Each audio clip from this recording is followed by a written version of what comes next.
Good morning, good afternoon, good evening, wherever you are on this planet Earth. We're here for another edition of WOWSA Live with our host, Ned Denison, and a special guest.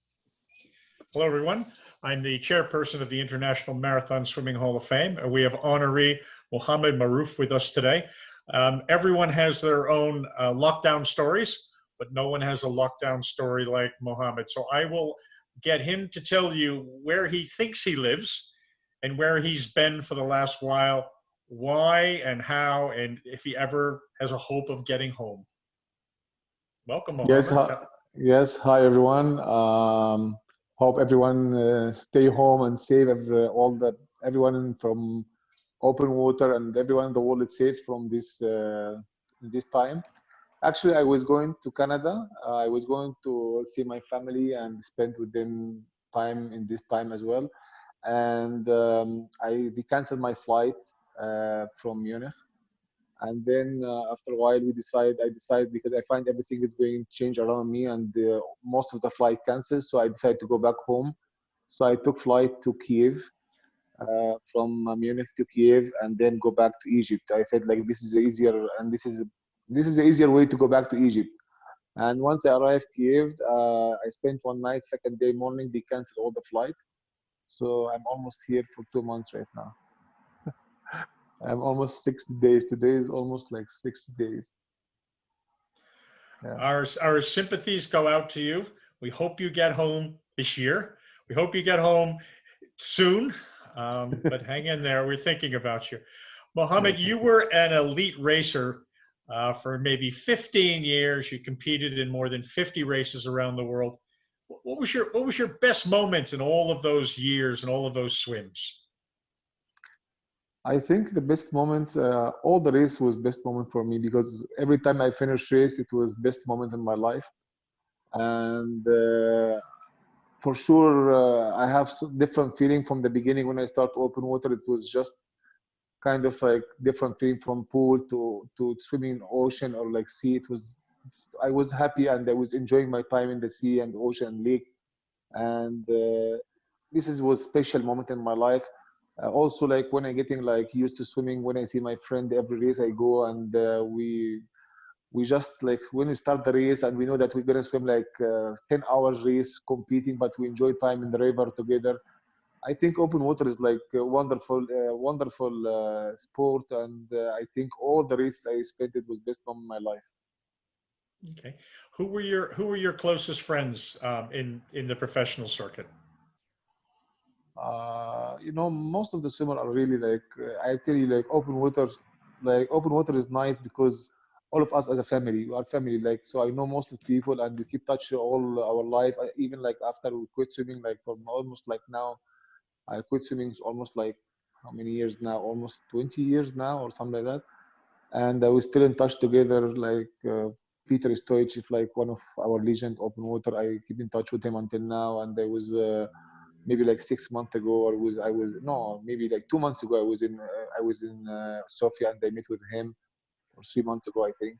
And we have I have a lot of friends until now. I keep in touch with them on by Facebook or like something like that. But we still like together. We still touch together, you know. Okay. And forgetting about being stuck in Kiev, tell us about the surprises you got during your career. You thought the current was behind you, it was in front of you, you thought the wind was going to change, or what big surprises did you have where you got out of a race and you went, that wasn't supposed to happen? I think like one of the most beautiful and funny moments in my life when I was in Zurich, like 1993, because it was the second race, open water race for me. And when we arrived there, it was really cold, very cold weather. And I asked my coach like, what I'm gonna do in this water is really cold. He told me, we just try to do our best. So I told him, okay, we have a strategy now. We have to make strategy. Like all the open water swimmers do strategy with their coach. So I told him like, listen, I'm gonna swim fast in the beginning, and once I feeling like very cold, take me out. He told me it's okay, just let's do it. And maybe after 3 hours swimming, I was really freezing. And they told me it's enough now. I did everything. I swam very fast. to be showing like good. I did good race, and I mean I'm the leader, and when I quit, I'm the leader. He told me like, oh, but like just we have almost like keep going 1 more hours. I said like, oh, so I keep going 1 more hours, and then to ask me to keep going more hours, and then I tell him like, ah, it's enough now. It's like 5 hours now, and then he told me like, look, this is a church over there. This we're almost there. And when I arrived, I find myself like I got new record and I'm first. So this is one of the most beautiful and like amazing time in my life, and it was a surprise to me too. Um, Yeah, I think for many of the epic marathoners, they get to that point, and either they say to themselves or somebody says to them, "Just swim to the next feeding. Just swim to exactly. the Yeah, next feeding," which is it sometimes can be an hour. You yeah, you competed in Lake Zurich in 1993, yeah. and you had a time of 5 hours, 51 minutes, and 41 seconds. It has Yeah. never been beaten since 1993. Yeah. Are you sure you swam the same Zurich the rest of us swam? Yeah, you know, as I told you, it was this is the one race I told you about. I just started very fast, and I said I'm gonna just quit after 3 hours because it was really cold. Like I remember this day, it was really cold, and I told you like I never think about to break the record or do anything. I just want to finish the race, and I want to make my coach happy, and I want to make my family happy. That's what was in my head, and it happened, you know. This is why we like open water is like surprising everyone. Sometimes you start and you have feeling that you cannot finish the race and you do the best race. Sometimes you are ready and you just facing like some problem in the lake or like wind or cold water and you cannot do anything. So it is wonderful. Well, congratulations. There aren't many records that have been hanging around that long. I think Penny Lee Dean has one of the fast Catalina records, and John York has a fast double Catalina. But yours is certainly one of those very, very long records. When we met a couple of years ago, I asked you how you ended up living in Canada, and you told me a story that was unbelievable, was funny, and was a lot of things. Tell everybody how you ended up being in Canada, and don't leave anything out because it was a great story. Yeah, it was just also I tell you like my life in open water was always amazing life, surprising life. This race I was I know it was second or third years for me in Canada, and I got new coach, and I don't know really know him very well, so we just have like some discussion mornings. I told him like, listen, in the morning I'm really like kind of nervous because like I don't know, I'm gonna go to some cold water and stuff like that.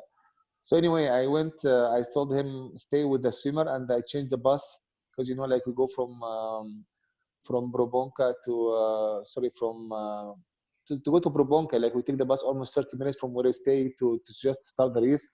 And I went to public bus and I sat beside girl and I was speaking with her. She asked me, "What are you doing here?" I said, "Like I'm going to swim the race." She told me, "Like, are you joking? The swimmer bus in front of us." I said, "Like no, but I'm swimmers too." So anyway, I start speak with her and I told her, "Can you give me your phone number? Maybe you're gonna speak after the race." So she gave me her phone number and I finished the race and I was very exhausted after the race. So I didn't even think about speak with anyone. I just want to eat and sleep. And when I woke up, I had nothing to do. So I'm gonna call this girl to go outside sometime to enjoy, just to go like to dance or like go to bar or anything. So anyway, I called her and this is spent all the night together and went over the mountain and we just have a nice night. And then she became my wife. After 1 year, she became my wife. Yeah, So you moved from Egypt and you live in French Canada now. yeah. I'm living in Montreal. Yeah, Fantastic. Um, you after you retired from your elite swimming, you went into coaching, and I'm not yeah. sure anybody has coached in more countries than you have coached. So tell us about your coaching journey from Canada to Egypt to Saudi Arabia. Don't even tell us why you're in Yeah. Kiev again. I don't want to know that. But tell us about your Yeah. coaching journey. Uh, you know, as a coach, like, you know, like it's nice to coach different. It's same kind of work, but maybe it's different culture, different mentality, and it's nice for me to know all this kind of mentality. So I coach in Egypt. I coach some swimmer, like I was lucky to coach some swimmer like Mazen Aziz and Mohamed Zanati, one of the best Egyptian swimmer in the history. And then I went to Canada and I started coaching at university, pool swimmer, and all my life, my head on the to go ocean or lake. So I created like open water team. It was I think it was first team from all the Canadian university like to do open water and focus so much on open water. So I had open water team, Philippe Dubray, one of the best Canadian swimmer in the history as well. I have many other swimmer in this time like Simon Gignac and Mireille Amiot, many swimmer be doing open water. And then I start to build another generation when I was there because I coach university and the club. So I start building another open water generation or distance generation from pool to open water. So I created like one of the best swimmer. Like also he won the Traversée two times the DDRME, and he is one of the best Canadian open water in the history. And that's why. And then I created the junior national team in 2011, and then I moved to Egypt 2016, and then I start work in Egypt with kind of good team. I created my own team, and then I went to Saudi Arabia. But I work in pool with a pool swimmer, and I had the chance to get one swimmer at the Junior Olympic in Argentina 2018. But it was very short distance. It was 50 fly. So it's kind of I coach very long and I coach very short as well. Yeah. And today is Saudi Arabia? Yeah, no. Today I'm in Egypt. I asked them because I have to finish my PhD. So I'm doing my study in Cairo University. I should finish it like this month, but because of the situation with the virus and stuff like that, I I delayed it until maybe like in July or August until they opened the university again. So I study sports physiology, and I'm finishing my PhD like soon. Okay. And how do you take a pool swimmer and turn them into an open water swimmer? You know, like I'll tell you, like open water is. We have to understand there's two categories of open water swimmers. Like we say, like uh, Olympic race, Pinky, and World Cup, like really long distance, long. But both of them, they are swimmers. You know, like they are swimmers. So the first thing we have to understand how to make the swimmer love open water. This is the most important thing. How to make them involved in this game, because some swimmer they are scared from lake, scared from like especially when they are young, like they scared like to go from pool. They know everything in the pool, they can see the bottom of the pool and stuff like that, and then you go like see nothing, dark water, scared from fish, stuff like that. So how to make them comfortable to swim in this condition? So we have to start easy with them, to take them some time to play in the lake or ocean, and by time, you know, we can make some races like very short race like 1K, a mile, something like that. And fun, we have to start fun. The transaction period it depends on fun, how to make them enjoy time and have how to make them love to open in different conditions. And then by time, for sure you're gonna find some swimmer they start involved in this because you're gonna find so much fun with the waves, and they find wind and stuff. Like it's fresh, you know, like you're feeling like freedom when you're swimming in the ocean or the lake. You're feeling freedom. So it is really fun. So but this is the way I did in Canada to meet the transaction from pool to open water, and it success. I have very good success in Canada. And for you as a swimmer, what was your preference? Was it warm salt water? Was it cold fresh water? What is the temperature? What is the water you look forward to? Maybe it was back in Egypt. I don't know. Uh, no, I like to swim in fresh water. I like swimming like not very cold and not very like for sure like very cold. It's like sometimes painful, but like it is nice because for me, I can swim in cold water. So I know some swimmers, they cannot swim. So, and they cannot swim at least fast in cold water, you know. So I feel like I can control the rates and they can win this race. Sometimes when I swim like really I don't like hot water. I don't like it hot water at all. Like when I swim in hot water, sometime when I was in Argentina, like it was a special Paraná. Sometime it was windy and hot. So, but it was fun because Argentina, they have you know, like the crowd around us with people and stuff like that make us enjoy time. But sometimes the weather really hot and waves and long, so it was kind of like hard for me. We were talking to Philip Rush a while ago, and he was saying that he liked the cold water because he did better in the races. He swam better in cold Yeah, water than the other guys swam better. And so I think, you know, I'm hearing the same from you, which is if it was cold and fresh, you had an advantage. exactly. Yeah, exactly. Yeah. And Because you know, normally swimmer cannot swim fast in cold water. They cannot swim fast. So you know, if you get some swimmer from the pool, fresh from the pool, for sure they are faster than us. So when they come in from the pool, we know they are like still fresh. They have speed. So with cold water, they losing this advance. So you can just we can use our experience to win. when you watched the Beijing Olympics, did you wonder if the Olympics were in your time? Could you picture yourself representing your country swimming in the Olympics? Did you think about that? Yes, for sure. Like you know, like I think open water took a long time to be at the Olympic. It should be from long time at the Olympic, but maybe we are like we are happy now. It became part from Olympic in Beijing. But I wished in our time when we were swimmers, we just to have a chance to participate at the Olympic or represent our country at the Olympic, representing also the swimming open water because you know like we spent many years swimming. I swam almost like 15 years open water or more than this 15 years, but I hadn't any chance to present my country at the Olympic because it was an Olympic event. But when I saw, I was lucky also because I was in the trials in Beijing 2008 with one Canadian swimmers, and and I was really like I was really happy to see our sport in part became part from the Olympic. And you know, I was really extremely happy when I see like one of our swimmers, Canadian swimmer like Richard, he won the bronze at London. I was extremely happy. I was just like I was screaming, and I was really happy when I see the finish. Because you know, I'm telling you, like it became big part from our life. So anything touching us in open water.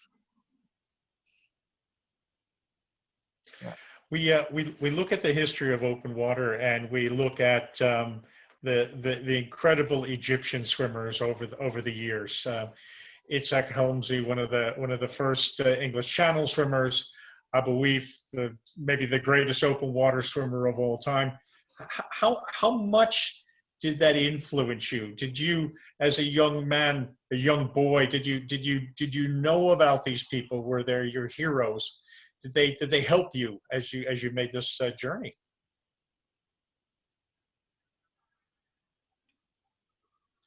Steve, can you You know, hear if me? I I tell think you we've lost the something, maybe connection. gonna surprise you because in Egypt,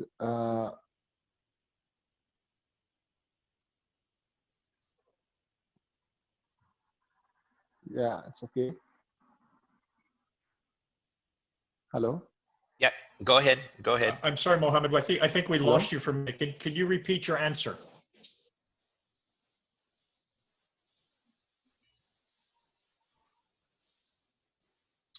Okay, I think what Mohammed, I'm can gonna you? tell you make it is gonna surprise you because as I told you, like, yeah, it's okay. You hear me? Hello? Yes, Yeah, you're good. You're good. Go ahead. Yeah, yes, you we hear can me hear you. now? Yeah.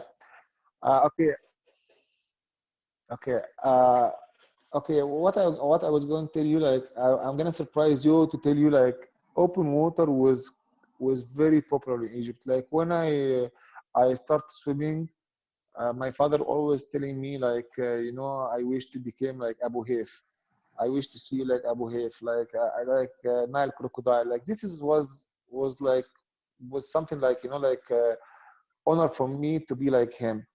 And I was full swimmer. Like when my uncle, my everyone tell me like I hope to be like Abu Haif.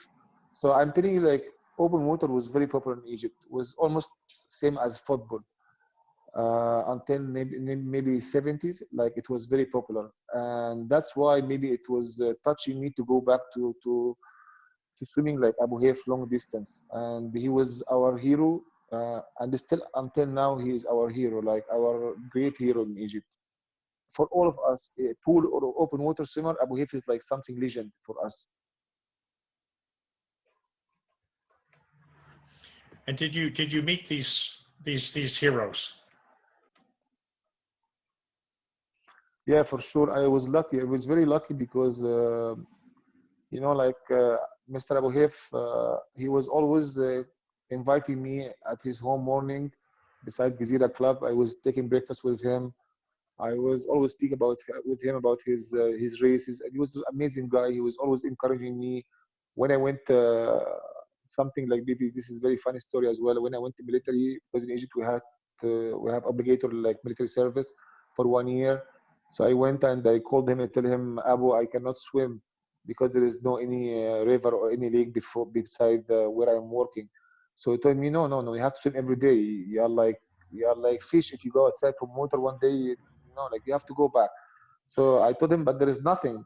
There is nothing. I'm in military base and they cannot swim. So second day morning, I find he coming with car. He rent a car and He came and he asked the general of this base to take me outside to swim. And he told me like you have to go outside from here now because you're swimming. So it was surprise for me. Yeah, for sure.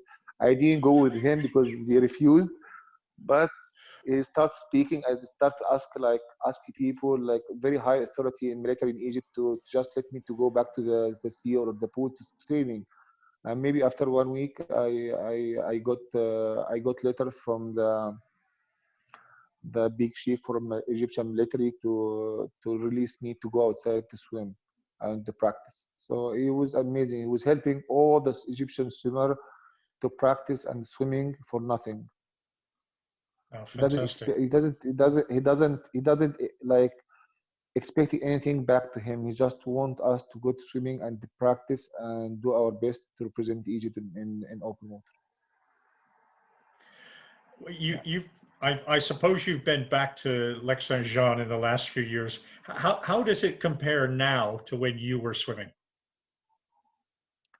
Like as I'm always saying, Traversée Internationale de Lake Saint John is one of the best ever organization, I think, in the history. I'm sure there's other races are really great and wonderful races like Parana, Magog, all this.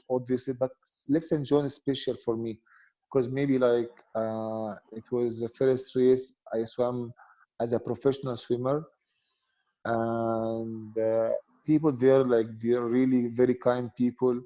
Organizing committee are the same. They have the same tradition. They didn't change at all with the same uniform.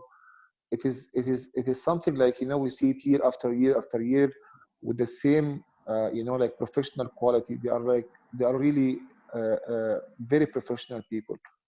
And I was lucky to speak with them, and I had a lot of friends of those people, and they are really great people. So I couldn't find any change from like 20 years when I started swimming in the Traversée Lake Saint John until now. Like it's the same. I think it's the same or getting better every year. Fantastic. Well, listen, we want to thank you very much for your time today. We want to wish you all the best in getting out of there, back to your family at some point, and Thank you. we'll see you somewhere soon. Thanks, Okay, Mohammed. thank you very much. And I'm telling you, like, we have to enjoy our life everywhere. Now we have hard time, but I'm sure we have to enjoy our life. I'm enjoying my life here. I go to walking every day, but I just really missing to swim. That's all. Yeah. Thanks. Thank you very much. Thank you.